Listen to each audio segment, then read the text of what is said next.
Good morning class 10th। कल हमने part 3 पढ़ा था, है ना? पढ़ा था और समझा था। आज हम पार्ट 3 महर्षि दयानंद के प्रश्न उत्तर करेंगे। ओके,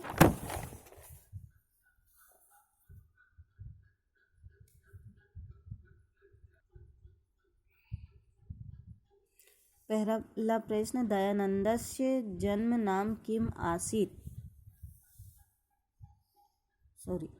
पहला क्वेश्चन है एक पदेन उत्तरम लिखत। पहला क्वेश्चन, एक पदेन उत्तरम लिखत।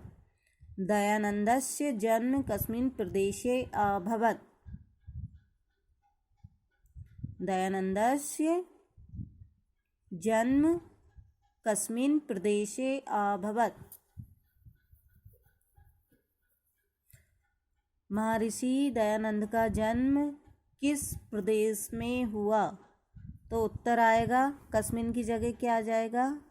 एक पद में लिखना है तो क्वेश्चन पूरा लिखेंगे और आंसर में लिखेंगे गुज्जर प्रदेश। गुज्जर प्रदेश ये लिखा यहाँ है ना, गुज्जर प्रदेश है।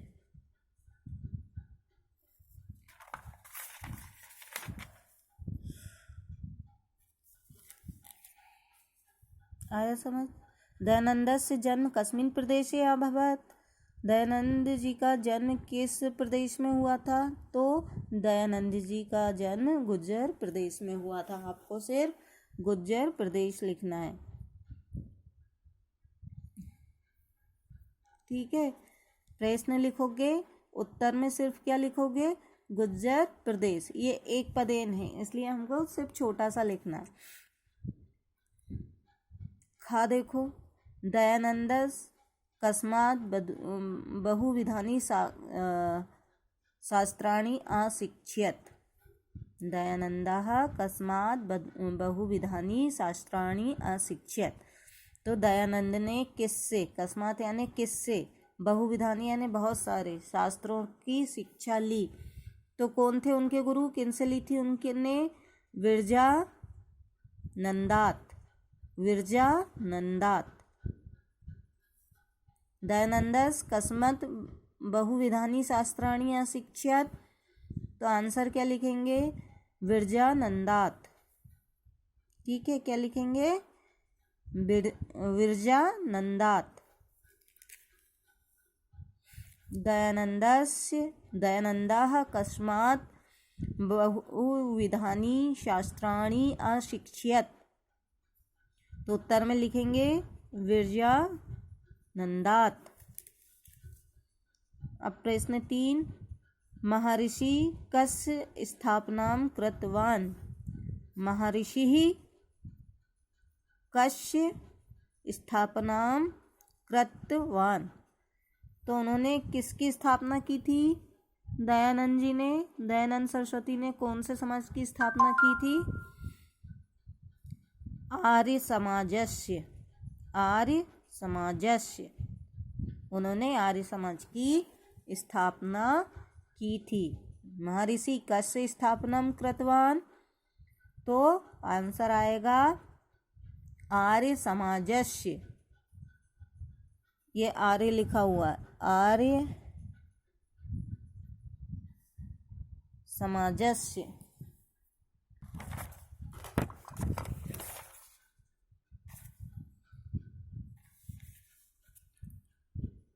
प्रश्न नंबर 4, दयानंदन कयो उन्नते भारतीय संस्कृते प्रचारं करोत्? दयानन्दः कयो उन्नते भारतीय संस्कृते प्रचारं करोत्?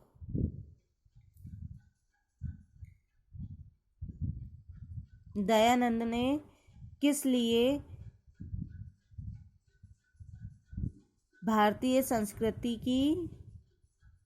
का प्रचार किया? दयानंद सरस्वती ने किस लिए भारतीय संस्कृति का प्रचार किया? तो किस लिए किया था? देश और समाजयो। देश और समाजयो, देश और समाज के लिए उन्होंने भारतीय संस्कृति का प्रचार किया। देश समाजयो यानी समाज का। दयानंद कयो उन्नतये भारतीय संस्कृति प्रचारम करोत। देश समाजयो ये आंसर आ जाएगा। प्रश्न नंबर 5, दयानन्दस्य चरित्रं केषां कृते अनुकीर्णम् अस्ति। दयानन्दस्य चरित्रं केषां कृते अनुकरणीयम् अस्ति। दयानंद का जो चरित्र था वो किन लोगों के लिए अनुकरणीय है। दयानंद सरस्वती का जो चरित्र है वो किसके अनुकरणीय है ना, किसके लिए अनुकरणीय है? तो भारतीय जनानाम, भारतीय जनानाम।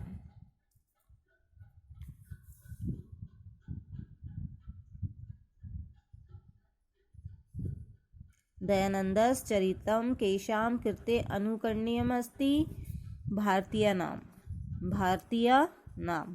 ठीक है, ये हो गया एक पदेन। पहले का आएगा गुज्जर प्रदेश, दूसरे का बिरजानंदात, तीसरे का आर्य समाजस्य, चौथे का देश समाजयो और पांचवे का भारतीय अनाम। ठीक है, ये हमारा हो गया एक पदेन। अब आता है एक वाक्य यानी पूरी लाइन में लिखना हमको। ठीक है, अभी सिर्फ एक शब्द में हम आंसर दे रहे थे, 1 वर्ड। अब पूरा वाक्य में उत्तर देना है। ठीक है, एक वाक्येन उत्तरम लिखत। दयानन्दस्य जन्मान् किम आसीत्। दयानन्दस्य जन्मनाम किम आसीत्। दयानंद के जन्म का नाम क्या था? तो उत्तर में क्या लिखेंगे? दयानन्दस्य जन्मनाम मूलशंकर आसीत्। ये किम हटा के मूलशंकर आ जाएगा। ठीक है, ये पूरा लिखना है, इसलिए हम यहाँ तक लिखेंगे पहले जन्म नाम, फिर मूलशंकर, किम हटा देंगे और लिखेंगे आसीत्। किम की जगह क्या जाएगा? मूलशंकरः। दयानन्दस्य जन्मनाम मूलशंकरः आसीत्। आया समझ? किम हट जाएगा और क्या जाएगा? मूलशंकरः।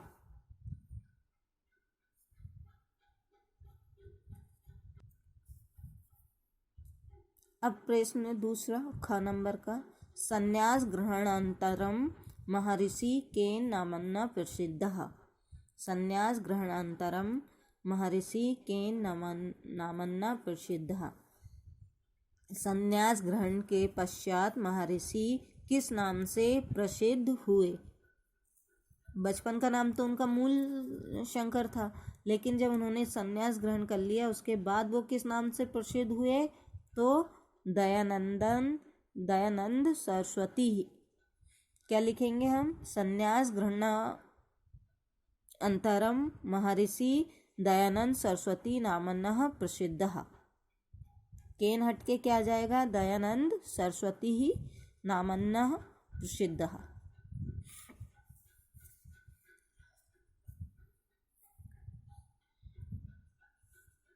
फिर ग नंबर, महर्षि केषाम उद्धाराय सदैव प्रयात। महर्षि केषाम उद्धाराय सदैव प्रयात। महर्षि किसके उद्धार के लिए सदैव प्रयत्न करते रहे? तो किसका उद्धार किया था उन्हें? विधवा अबला नाम दलित वर्गणाम च।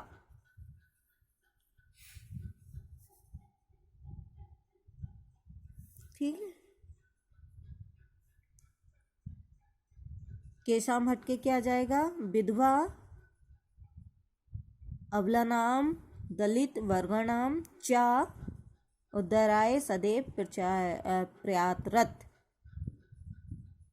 ठीक है, केशाम हटके आ जाएगा विधवा अबलानां दलित वर्गाणां च उद्धाराय सदैव प्रयातरत। ठीक है। घ नंबर दयानंदः केषां प्रचारं करोत्। तो दयानंद ने किसका प्रचार किया? देश समाज उन्नते भारतीय संस्कृति का। केशाम की जगह क्या जाएगा? देश समाज उन्नते भारतीय संस्कृति। दयानंदः देश समाज उन्नते भारतीय संस्कृते प्रचारम करोत्। फिर पांचवा, दयानंदा कस्य मूर्ति आसीत्। दयानंद किसकी मूर्ति थे? तो आएगा दयानंदा सत्यस्य धर्मस्य ब्रह्मचर्यस्य च मूर्ति आसीत्। यहाँ से क्या हट जाएगा? ये कस हट जाएगा। ठीक है।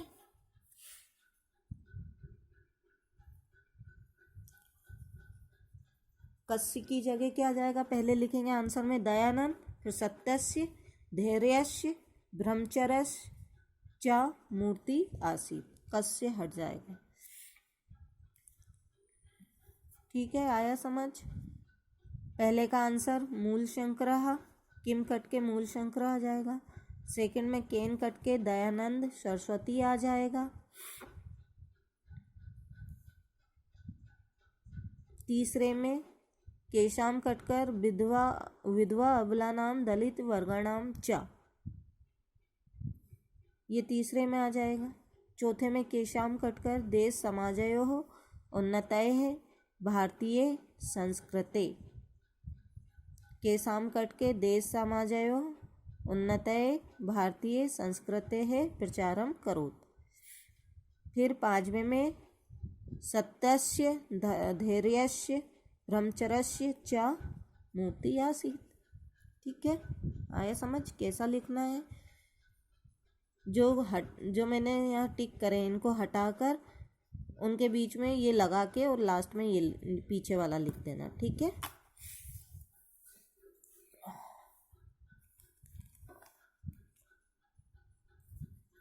अब है अधोलिखित प्रश्न नाम उत्तराणी लिखा और इनके थोड़े बड़े आंसर लिखने। ठीक है, बड़े उत्तर। पहला कौन प्रश्न है? दयानंदः किमर्थ स्वगृहम् अत्यजत्। स्वगृहम् त्यजत्।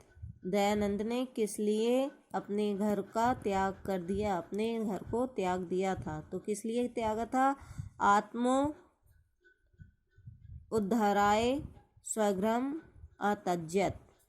क्या जाएगा इसका आंसर? आत्मयोद्धाराय स्वगृहम् अत्यजत्।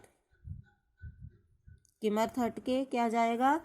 दयानंदः आत्मोद्धाराय स्वगृहम् अत्यजत्। दूसरा है विद्या समाप्तौ गुरुः दयानंदः किम आदिष्टवान्। विद्या समाप्ति के बाद गुरु दयानंद के जो गुरु थे उन्होंने उनको क्या आज्ञा दी, है ना? तो इसका आंसर ये देखो पेज नंबर 9 पे, ये जो इनका चित्र बना है ना इसके के सामने है। तीसरे का खा यानी दूसरा। ठीक है। विद्या समाप्तौ गुरुतमा आदिश्यत वत्स्य देशो अस्माकम् अंधविकारे पतितो वर्तते तद्गच्छः अविद्या अंधकारम अपने आर्ष शास्त्राणि उदर वैदिक ज्योति च पुनः प्रकाशाय। ये इसका आंसर हो गया। तो इस नंबर तीसरे का दूसरा। फिर प्रश्न नंबर 3 दयानंदेन के ग्रंथ विचरतः। दयानंदेन के ग्रंथः विरचितः। दयानंद ने किन किन ग्रंथों की रचना की? तो कौन कौन से ग्रंथ थे उनके? देखो यहाँ से मैंने लिखा, ये दयानंदेन लिखना है आपको। दयानंदेन ऋग्वेद आदि भाष्य भूमिका। दयानंदेन ऋग्वेद आदि भाष्य भूमिका, सत्यार्थ प्रकाश, संस्कार विधि प्रभृति ग्रंथः एतेन विरचितः। ये तीसरा, पेज नंबर 3 का तीसरा। ठीक है,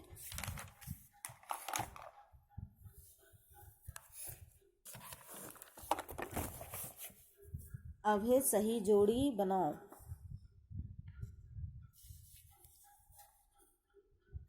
दयानंद से जन्म कब हुआ था? 1824 ईस्वी में, ये पहला। महर्षि नाम प्रकाशितः, इन्होंने क्या प्रकाशित किया? वैदिक ज्योति। प्रथम स्वतंत्रताय भावना दयानंदेन जागृता। महर्षि पाखंडो उन्मूलाय संपूर्ण देशे ब्रह्म। दयानंद विशेषतः अशिक्षित योग पद्धति। ठीक है, 4 5 1 2 3, 4 4 5 1 2 3। फिर है शुद्ध वाक्यानां सक्षम आम, अशुद्ध वाक्यानां सक्षम न इति लिखत।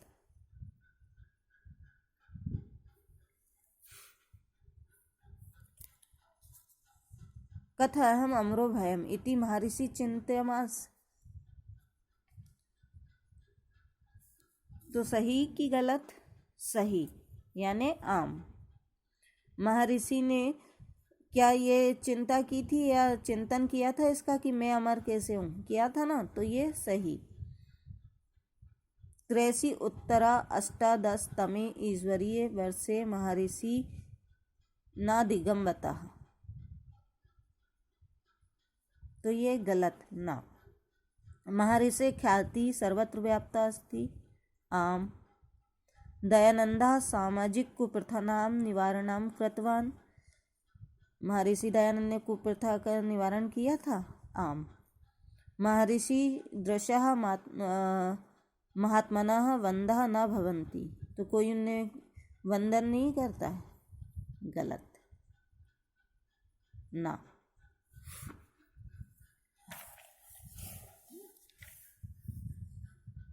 पेज नंबर 8 नहीं, पेज नंबर 7। उदाहरण अनुसारम शब्द नाम मूल शब्दम विभक्ति वचनम च लिखत। जो मूल शब्द दिया गया उसकी विभक्ति और वचन लिखना है। तो दिया है महर्षि। महर्षि कौन सी विभक्ति है? षष्ठी। कौन सी है?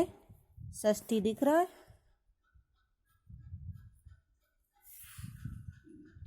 षष्ठी विभक्ति एक वचन।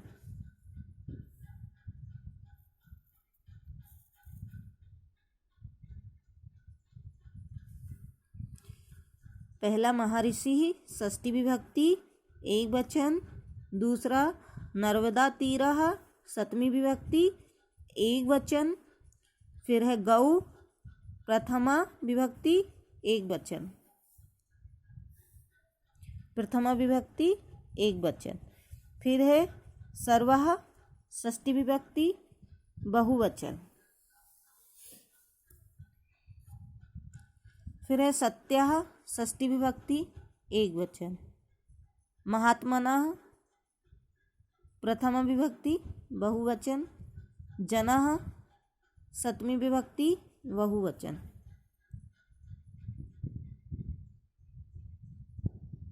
बहुवचन।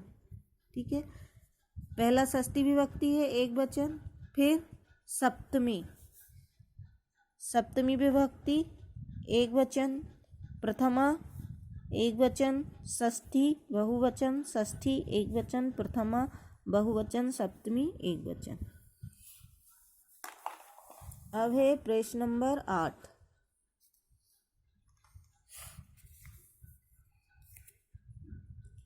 उदाहरण अनुसारम क्रियापदानां धातुं लकार वचनम च लिखत। उदाहरण के अनुसार हमको धातु और वचन लिखने हैं।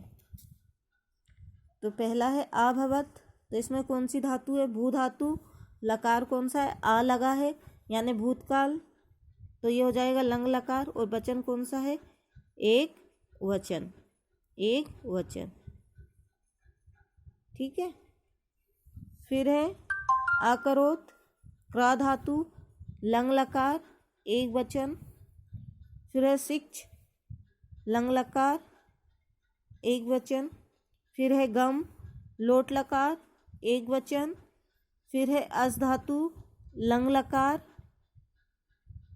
एक वचन। फिर है आगच्छ, तो विधिलिंग लकार बहुवचन, विधिलिंग लकार बहुवचन, ठीक है।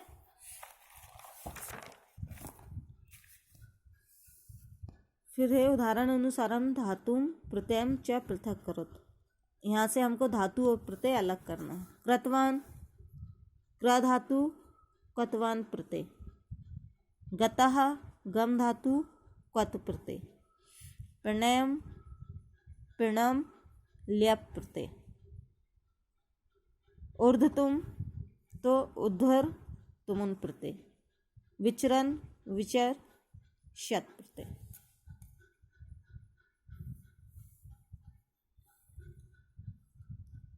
फिर उदाहरण अनुसारम संधि विक्षेपम कृत्वा संधि नाम लिखत।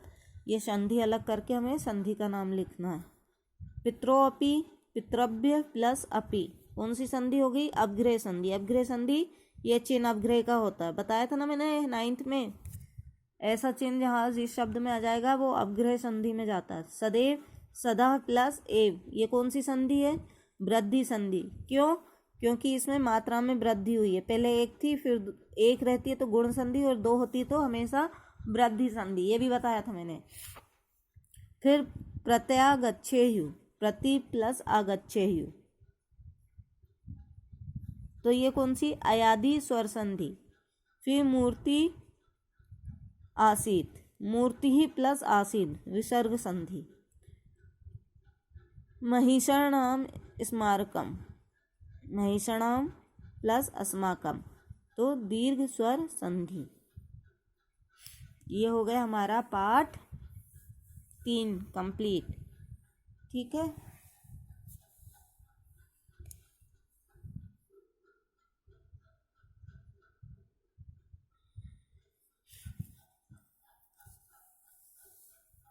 ये लिख लेना, मैं इसकी पिक भी भेज दूंगी आपको, तो देख के लिख लेना, ठीक है। Good day.